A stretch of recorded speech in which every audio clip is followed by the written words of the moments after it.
Good evening, everyone. This is Stuart Davidson here, your friendly QS. And for those of you who don't know me, I'm a chartered quantity surveyor, and I've been in quantity surveying for must be 25 years, qualified for around 20. And my background, I've worked across many sectors, including public sector, housing, commercial, many different types of contractors we worked for. And before I started QS Consult, which is my business that's been running for 10 years, I worked for Arcadis, Turner & Townsend and Gardner & Theobald. And this is a passion of mine, construction, cash flow and payments. It's something I'm researching and interviewing various different guests across various different sectors around this very subject. And this evening, I'm going to introduce you to a really good, exciting guest this evening who's developed some software that is going to help with cash flow and payments in construction. It's been used in other industries as well. And I'd just like to point out some of the things that we're facing in construction on cash flow. And we've got a very traditional model, a model that probably hasn't changed for many, many years. And with cash, it tends to go through so many different hands through the supply chain. We pay from a developer, from a loan to a developer, to the contractor, to the subcontractor, to subcontractors. And what we kind of have to rely on in construction is that every participant in the chain, we have to kind of rely on their skill and expertise and ability to manage the project cash flow with their operational cash flow.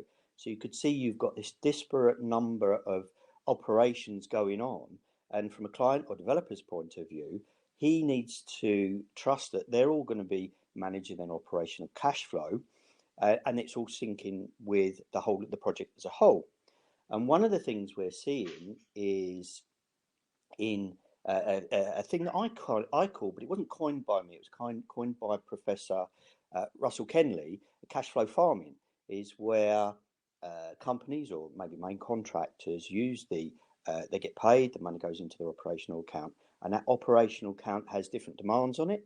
And sometimes, as we've seen in the Carillion issue, that money is getting invested. It goes into their account, it goes out, gets invested in other perhaps not quite so liquid assets, with a view that they will be liquidating those assets to bring back into the project. But of course, when that's not synced and there's problems, then the whole process of cash flow backs up and slows down. And we find that the cash flow in the client's project starts to slow down. And then we get, and in my view, it's one of the things that can lead to delay and disruption, where each party is trying to hang on to their cash. They're trying to manage their project cash flow on the one hand, and their operational cash flow on the other hand. And I think it leads to slow movement of cash through construction. I think that it doesn't benefit the economy as a whole, because the faster cash flows, the more wealth is created.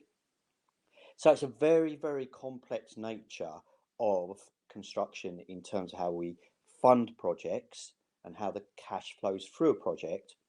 And it's something that's quite, in my view, quite antiquated, and I think we need to look at, and I certainly have been looking for solutions and products that's going to help us, particularly now that technology is moving on.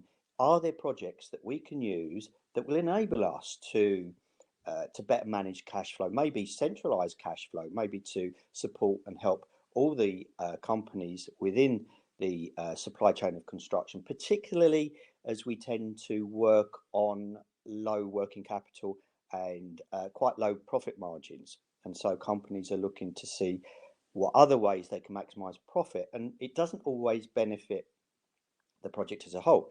So in my travels, I came across a company and a product that's been developed by co-founders Nisha and Nishant Singh, and they've developed this project. It's called Transfer, and I'm delighted to say I've got Nishant with me this evening to discuss the product and how that system can help in construction and other industries, or it's already been used in other industries. So without further ado, I'll introduce you to Nishant.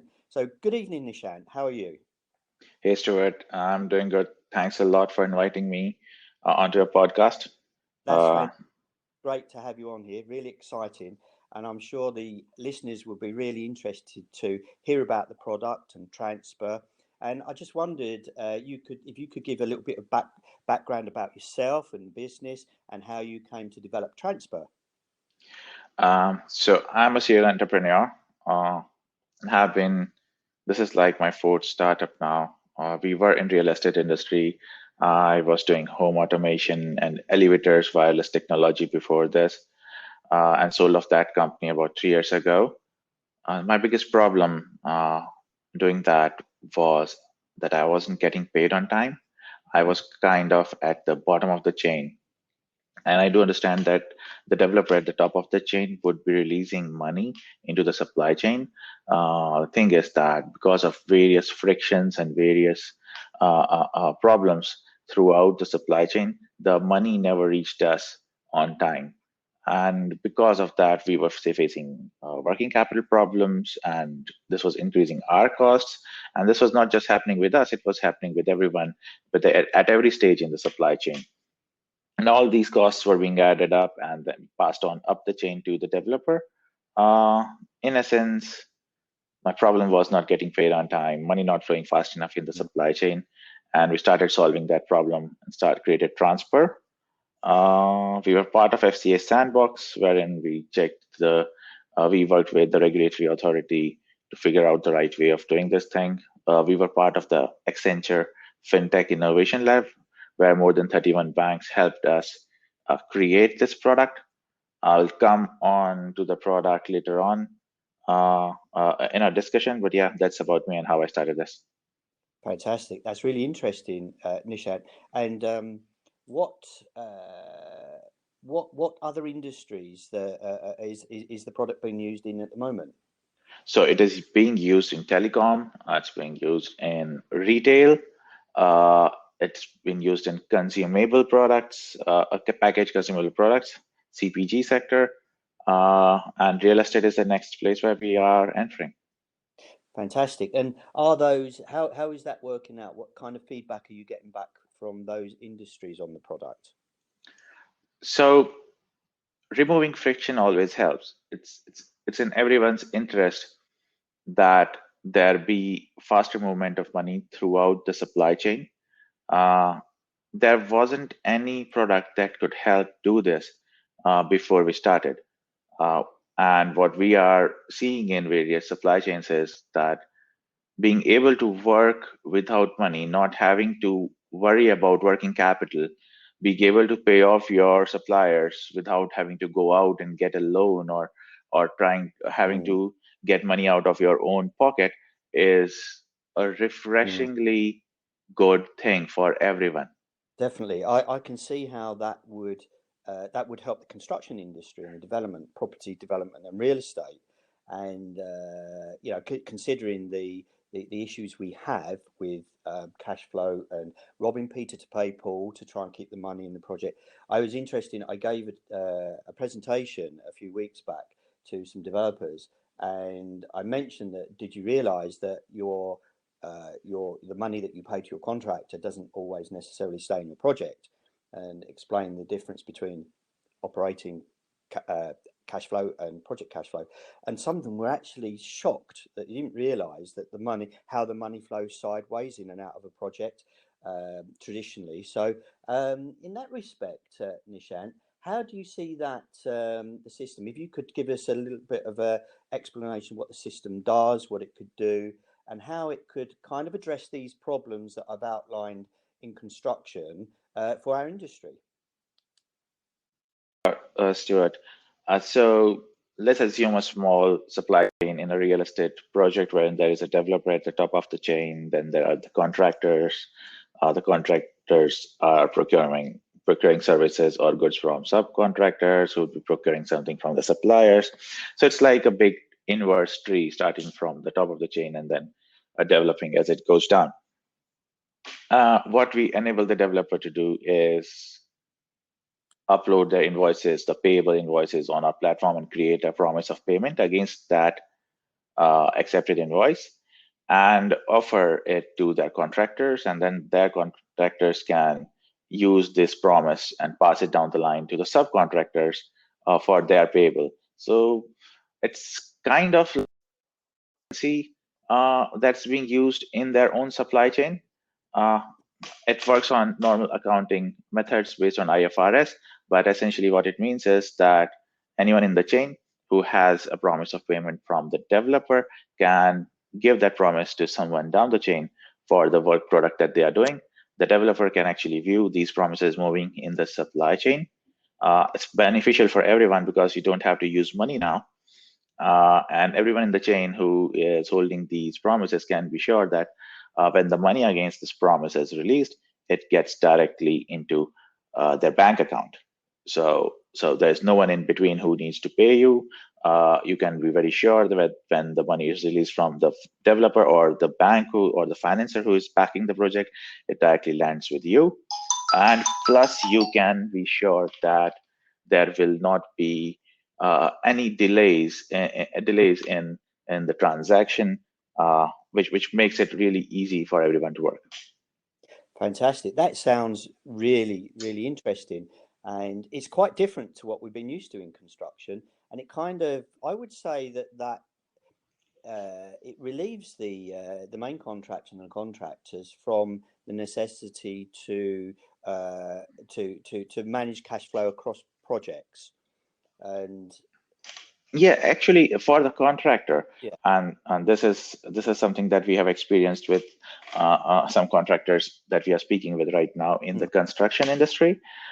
Just assume a contractor who doesn't have a big enough balance sheet to get a loan to work on a project, but has the skill and the ability to deliver on it. Now, yeah. under normal circumstances, this contractor wouldn't get the project. But if the project was being developed on transfer, this contractor wouldn't need to bring in any money, wouldn't need to go to the bank for a loan. All they would need to do is be on the system, use the developer's promise of payment to buy and give the project working capital to their suppliers, use it to get work done, and not worry about money at all. Wow, that sounds certainly revolutionary, Nishan. And I can see that the benefits could be that we could select more on skill and expertise than the size of the company that we're tendering to.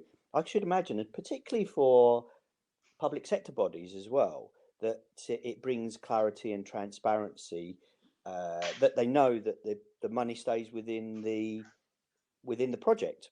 Yeah, actually, when we speak with a lot of companies, they say this can avoid carrion happening ever again.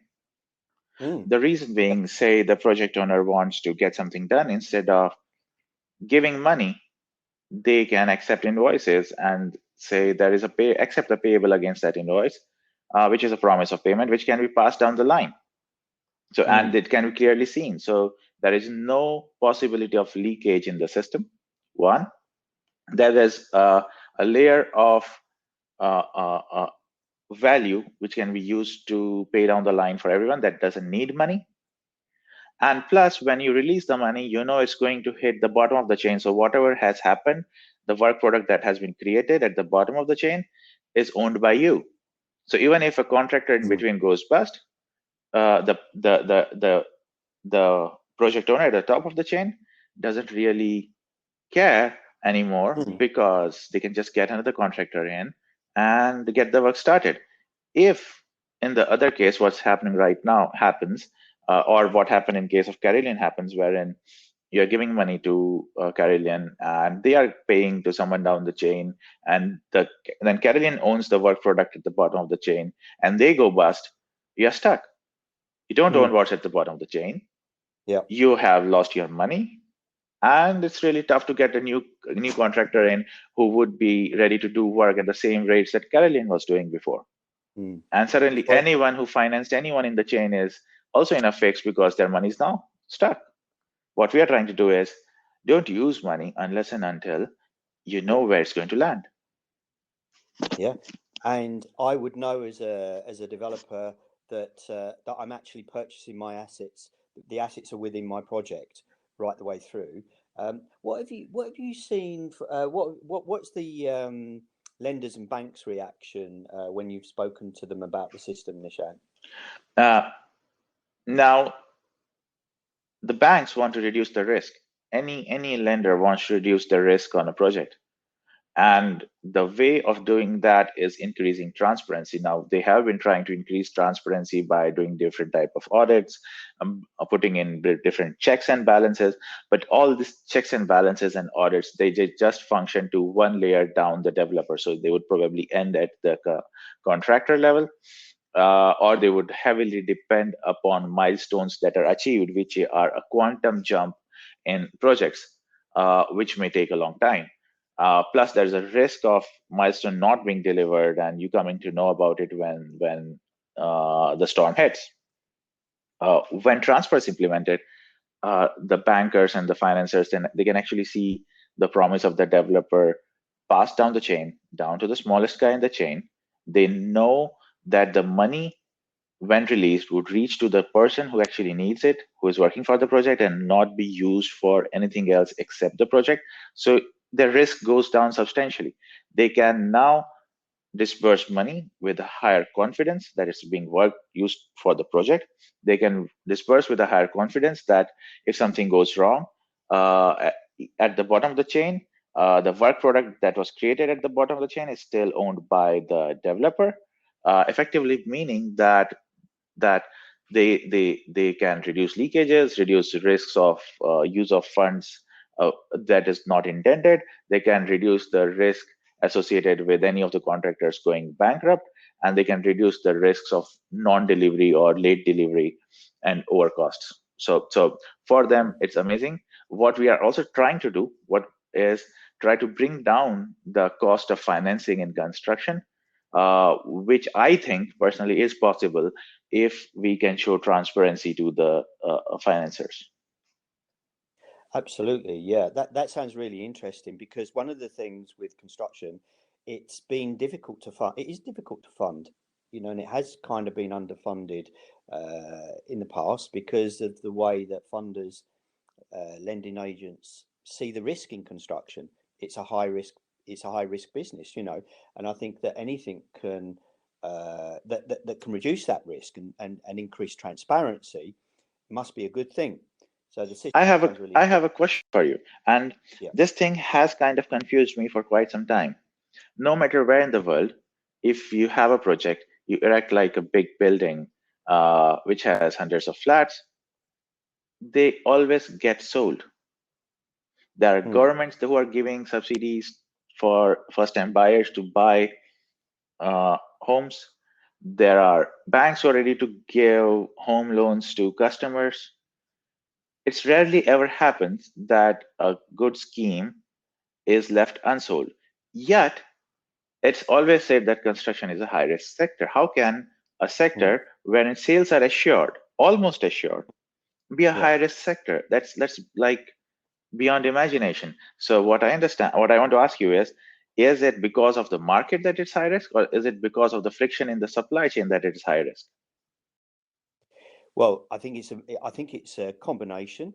I think that from a market perspective, where we've got interest rates and inflation does have an effect on construction cash flow in the beginning because people take different views depending on where we are in relation to high inflation risks or high interest rate risks.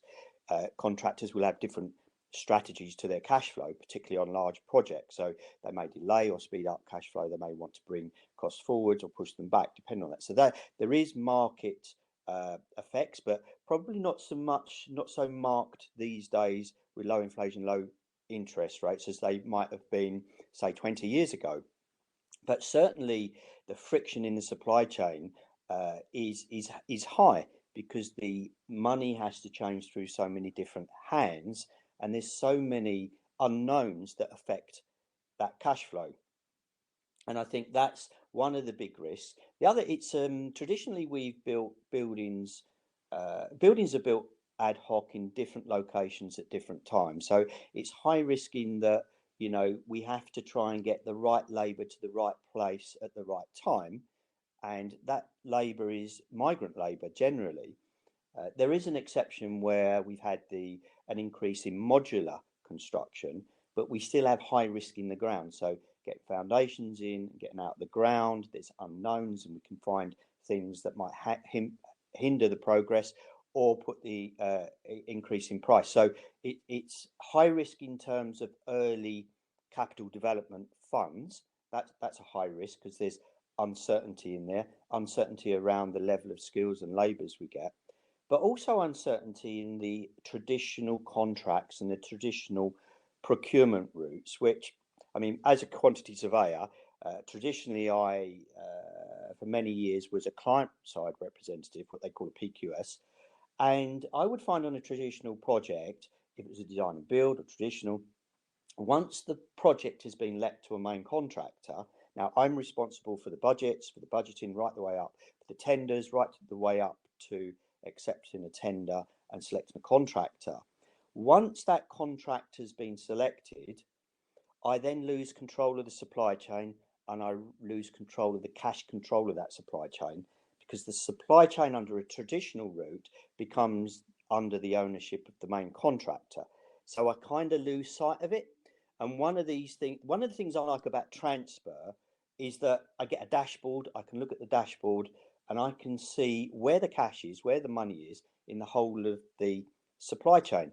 And I can see if it's not flowing where it should be, when it should be, and if the promise isn't as you described, if one of these promises or promise isn't passed down the line when it should do, I could see that I could tell the health of a project by the way the cash is flowing. So I see a big advantage for somebody like me, a QS, a quantity surveyor that deals with the cash side of construction, that would give me visibility, so I can see the advantages of that. But coming back to your question, yes, you're right that properties do are invariably property goes up in price. So over a 10-year cycle, it's always, properties are generally, over the last 7 decades, it's always been a good investment over a 10-year period, particularly if you're a long-term investor. So in the UK, quite often investors will look to buy, rent, refinance. That's a strategy that's quite popular. But it depends on where the market is on that 10-year curve. So in certain market climates, flipping, what they call a flip, to buy a property, to buy land, to build, develop property, and to sell those properties. Sometimes when the market is right, that's a good strategy. I know last year it was difficult for developers that were developing land with larger size properties on 4 or 5 bedroom properties over the last couple of years. People not buying, whereas the 1-2 bedroom properties they are buying. So it's a long process, and the market can change during the course of the development. If you've got a long development, you've got a couple of hundred houses on it, the market can quite, you might plan for a certain mix of houses, flats,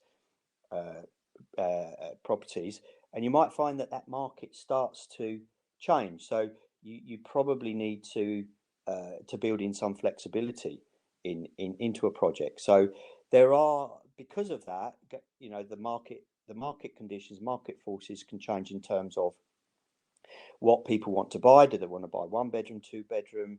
Do they want to buy a 4 or 5 bedroom? And that can change.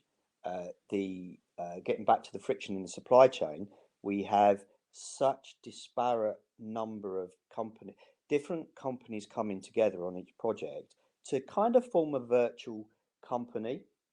But what we find is that rather than working like a virtual company, each player, each subcontractor, contractor within the scheme obviously has their own individual agenda regarding their operational costs, let alone the project costs. So, if we were to look at a real organisation, you could compare them to departments. You as the managing director, you'd want to see how they were spending their budget. You'd want transparency. You'd set limits, but and you would know what the expertise of the heads of those departments were in terms of managing their cash flow. But in construction, once those projects are let, we don't really know. The client doesn't really know what the expertise of those different departments are, i.e., the supply chain, what their commitments are in their operational costs, and how that might affect the project costs. We don't know what their expertise are in terms of managing their own operational costs, and we've got nobody overall. This is a key, I think, and this is what you describing transfer. This is making me feel that we haven't got somebody in construction that oversees cash flow on a project. It's done individually. There is a QS and there are project managers, and we do have responsibility for cash flow. Yes, we do. But an overall strategy that includes the strategies and policies and cash flow constraints of each of the players, not only within the project, but what are their challenges around other projects that they might have. Are there demands on, as soon as the money's paid into their bank account, are they getting other demands on their cash from other sources that might affect our project? So I think a lot more, if we had an overall system or an overall profession, somebody responsible for planning, managing cash flow overall on a project, and then when we tender, we could include that in a tender. What's your cash flow policy? We'll be inviting tenders, contractors to tender. What's your cash flow policy? How will you run the cash flow? Are you prepared to accept a transparent cash flow management for this particular project? It sounds to me, Nishant, that this whole concept kind of turns things on their head in terms of what we're used to in construction. Yeah, I think I agree with you on that, especially when you say there are market forces at play which create supply and demand cycles for real estate, which may increase risk. But I think they are there in any other sector as well. They are there in airline sector. They are there in auto sector, wherein there are cycles. But that doesn't increase the risks of financing to a level where they have reached in real estate. And I think you said it correctly that probably the reason is the friction and the leakage within the supply chains of real estate, which can definitely be fixed with transfer, essentially bringing in a whole method of getting work done, getting working capital without money being involved, till a point wherein it's absolutely necessary to be paid at the bottom of the chain. Absolutely, yeah. And we're very much a siloed industry, and we're very much a top down. So we have to the money, cash has to flow further, and then the risk we have is that if we have a problem or a blockage in the chain somewhere, that affects everything below it. So what you're saying is that we kind of we would work that the money would flow actually round the outside and into where it needs to go from the bottom up. Yeah, that's exactly what we're trying to say. Yeah. Okay. And what type of projects is transfer being used on at the moment in supply chains, and what sort of feedback have you had from other sources in industry around how that's affected their project, their cash flow, their supply chain management? So the thing is, it's quite flexible and quite versatile. So it's being implemented in multi-billion-dollar retail companies to alcohol companies. We are also doing in real estate very smaller projects now, which could have a GDV of say 6 or 8 million pounds. So it can work across the spectrum. The kind of financing that we bring in along with the product depends upon the size of the product. So it's at the top of the chain. If it's a multi-billion-dollar company, it's a whole different kind of financing product that the financer or banks would like to offer, while it would be a whole different kind of project financing or construction real estate financing thing for a smaller project that we would be doing with the developer. All in all, the reaction has been that why is everyone paying for working capital at every step in the chain? Why is everyone running around to get working capital at every point in the chain when it's supposed to flow vertically down the line rather than everyone oscillating horizontally in their positions in the chain and trying to find working capital at their level and kind of feeding in the supply chain.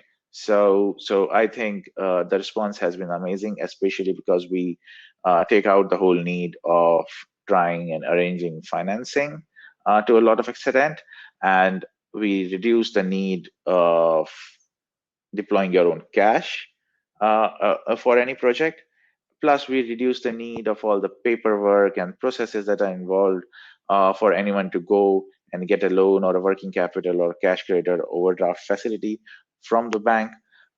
We are kind of creating liquidity without the need of money. The response has been amazing on that. Wow, that is really amazing. You won't I you won't believe, like, the largest of the banks of the world, from US, from Nordics, from UK, from Southeast Asia, they are all engaged with us already. They are all excited about it. They are offering financing deals to companies on the platform. The response from the companies, from the actual industry, has been amazing as well. And I think the biggest use case of this thing can be real estate, because it has a lot of friction, probably more so than the other industries. And so the benefits of transfer would be that big in the industry, in the real estate industry. In fact, I can see that would be actually one of the biggest advantages.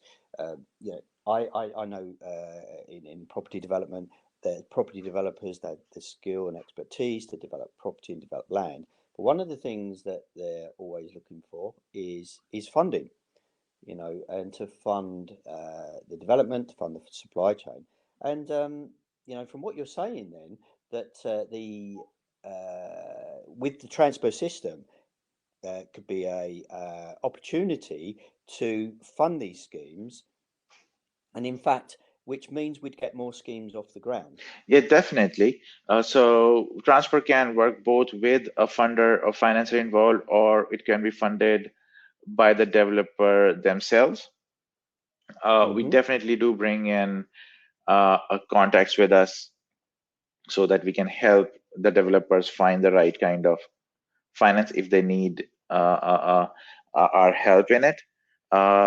So we can introduce them to some of the financiers that we work with. But it's more for the financiers, because with transfer the risk goes down, and so they would be more inclined to finance a project. They're reducing their own risk.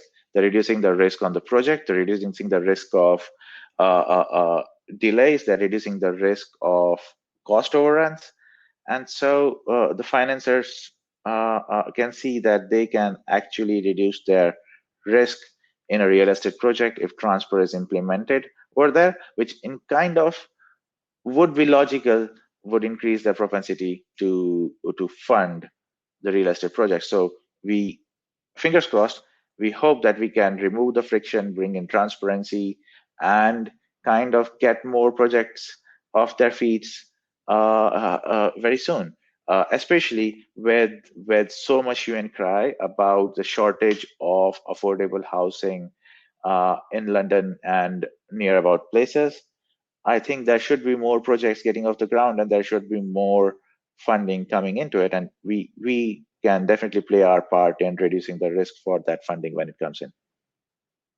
And I can also see as well, if a large contractor was interested in adopting or taking on board the transfer system, they could well have more opportunities to tender for work as well. Oh yeah, definitely.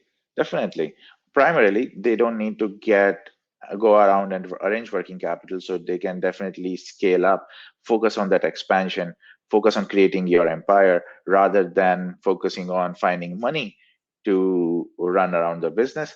Secondly, if they are already using transfer, the chances that they would be getting projects from developers who are using transfer would be higher, uh, especially in the public sector.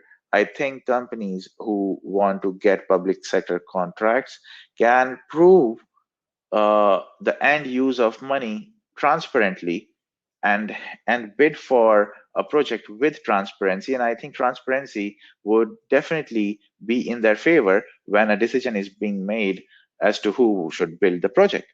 So I think, be it public sector or be it private sector, transfer can help the developers in all the projects.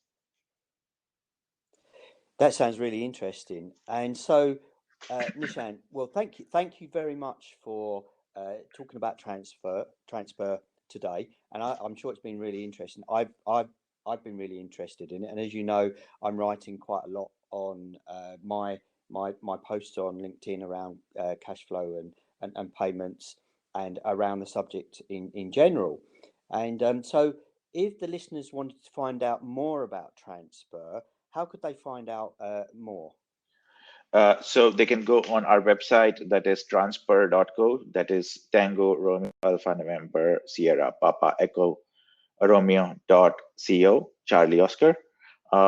They can contact you because you seem to know a lot about it, and you seem to be working a lot in the cash flow solutions for construction, that you cannot just help them understand more about transfer and how to use it, but also help them find ways of working around their problems by better using operating procedures and practices, and that combined with transfer can deliver amazing results for them. So, and I'm always there to answer any kind of a query if needed, and yeah, we are there for them.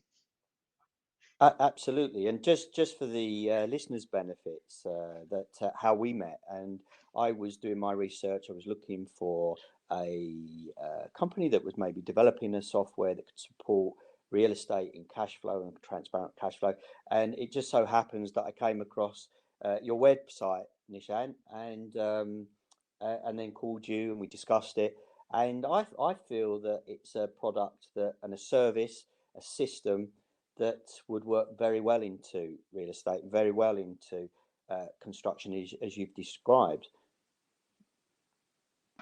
I feel so too. Yep. And so, yeah, so that's great. Well, thank you very much, Nishan, for coming on. And it's been a really interesting conversation. And hopefully, it's given the listeners some ideas and some feel about this system that can be used in real estate. And I wish you all the best with the development of transfer as well. And yeah, so thank you very much. And to the listeners, thank you for listening. And we'll speak to you soon, Yeah, the Nishan, and pleasure hopefully is have you all on. mine. Thanks a lot for inviting me. And to everyone who is going to listen to this thing, uh, let's try and get the money flowing as fast as possible, Absolutely. because everyone needs money. Everyone needs to expand. Everyone has a right to create that empire that they want to create. So let's do it together. Fantastic. Let's get the cash flow flowing. Let's get the wealth growing, and let's move it forward and make a change in construction. Well, thank you very much, Nishant. Thank you very much, listeners. You've been listening to the Construction Cash Flow Show. See you again in the next podcast.